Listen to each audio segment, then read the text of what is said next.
दोस्तों, तारीखें आती हैं और चली जाती हैं, परंतु कुछ तारीखें ऐसी भी होती हैं जो कभी भी विस्मृत नहीं होते।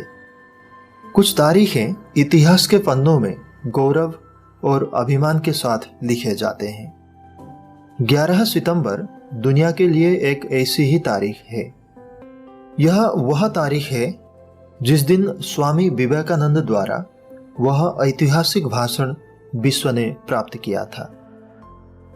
दोस्तों, 1893 में स्वामी विवेकानंद ने अमेरिका के शिकागो विश्व धर्म संसद में भाषण प्रदान किया था।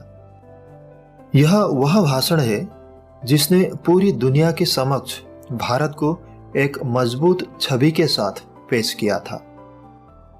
सिर्फ 30 साल की उम्र में एक सन्यासी ने दुनिया को हिंदुत्व के नजरिए से भाईचारे का पाठ पढ़ाया था। आज आपको जाननी ही चाहिए कि आखिर भारत के इस सन्यासी ने ऐसा क्या बोला था जिससे दुनिया मंत्रमुग्ध हो गई थी।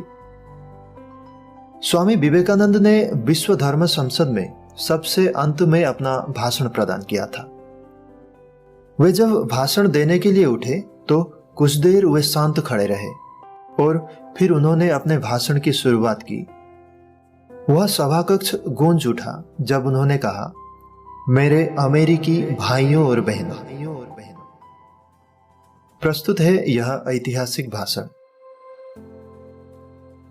अमेरिकी भाइयों और बहनों, आपने जिस स्नेह के साथ मेरा स्वागत किया है उसके प्रति आभार प्रकट करने के निमित्त खड़े होते समय मेरा हृदय अवर्णनीय हर्ष से पूर्ण हो रहा है। मैं दुनिया की सबसे पुरानी संत परंपरा और सभी धर्मों की जननी की तरफ से धन्यवाद देता हूँ। सभी जातियों और संप्रदायों की लाखों करोड़ों हिंदुओं की ओर से भी आपका आभार व्यक्त करता हूँ। मेरा धन्यवाद उन कुछ वक्ताओं के लिए भी है जिन्होंने इस मंच से यह कहा है कि दुनिया में सहनशीलता का विचार सुदूर पूर्व के देशों से फैला है। मुझे गर्व है कि मैं उस धर्म से हूं जिसने दुनिया को सहिष्णुता और सार्वभौमिक स्वीकृति का पाठ पढ़ाया है। हम सिर्फ सार्वभौमिक सहनशीलता में ही विश्वास नहीं रखते, बल्कि हम विश्व के सभी धर्मों को सत्य के रूप में स्वीकार करते हैं। मुझे बेहद गर्व है कि मैं एक ऐसे देश से हूं जिसने इस धरती के सभी देशों और धर्मों के अस्वस्थ और अत्याचारित लोगों को शरण दी है। मुझे यह बताते हुए बहुत गर्व है कि हमने अपने हृदय में उन इजरायलियों की पवित्र स्मृतियां संभाल कर रखी है जिनके धर्मस्थलों को रोमन हमलावरों ने तोड़ तोड़ कर नष्ट कर दिया था और तब उन्होंने दक्षिण भारत में शरण ली थी। मुझे इस बात का गर्व है कि मैं ऐसे एक धर्म से हूं जिसने महान पारसी देशों के लोगों को शरण दी और अभी भी उन्हें अत्यंत स्नेह से पालन पोषण कर रहा है। भाइयों, मैं आपके समक्ष एक स्तोत्र की कुछ पंक्तियां सुनाने जा रहा हूं जिसकी आवृत्ति मैं बचपन से कर रहा हूं और जिसकी आवृत्ति प्रतिदिन लाखों मनुष्य किया करते हैं। रुचिनाम वैचित्राद्रिजु कुटिलम नाना पथजुषाम नृणम एको गम्यस्तम असि पयसामर्णवैव। अर्थात जिस तरह अलग अलग जगहों से निकली नदियां अलग अलग रास्ते से होकर आखिरकार समुद्र में विलीन हो जाती है, ठीक उसी तरह मनुष्य अपनी इच्छा से अलग अलग रास्ते चुनता है। ये रास्ते देखने में भले ही अलग अलग लगते हैं, परंतु यह सब ईश्वर तक ही जाते हैं।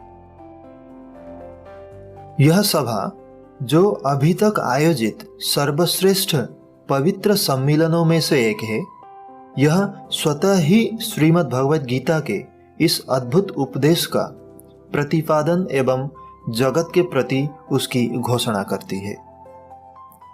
ये यथा माम प्रपद्यन्ते तांस्तथैव भजाम्यहम् मम वर्तमानो वर्तते मनुष्यः पार्थ सर्वशः।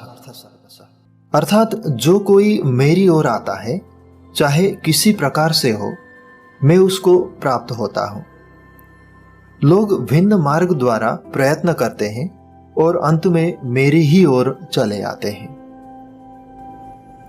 सांप्रदायिकता, धर्मांधता और इसके भयानक वंशज हठधर्मिता लंबे समय से पृथ्वी को अपने शिकंजों में जकड़े हुए हैं। इन्होंने पृथ्वी को हिंसा से भर दिया है। कितनी बार ही यह भूमि रक्त से रंजित हुई है, कितनी ही सभ्यताओं का विनाश हुआ है और न जाने कितने देश नष्ट हुए हैं। अगर ये भयानक दैत्य नहीं होते तो आज मानव समाज कहीं ज्यादा उन्नत हो जाता, परंतु अब उनका समय पूरा हो चुका है। मुझे पूरी आशा है कि आज इस सम्मेलन का शंखनाद सभी मनुष्य के बीच की दुर्भावनाओं का विनाश करने वाला होगा और सभी कट्टरता, हठधर्मिता, हर तरह के क्लेश और दुखों का भी विनाश करने वाला होगा, चाहे वे तलवार से हो या कलम से।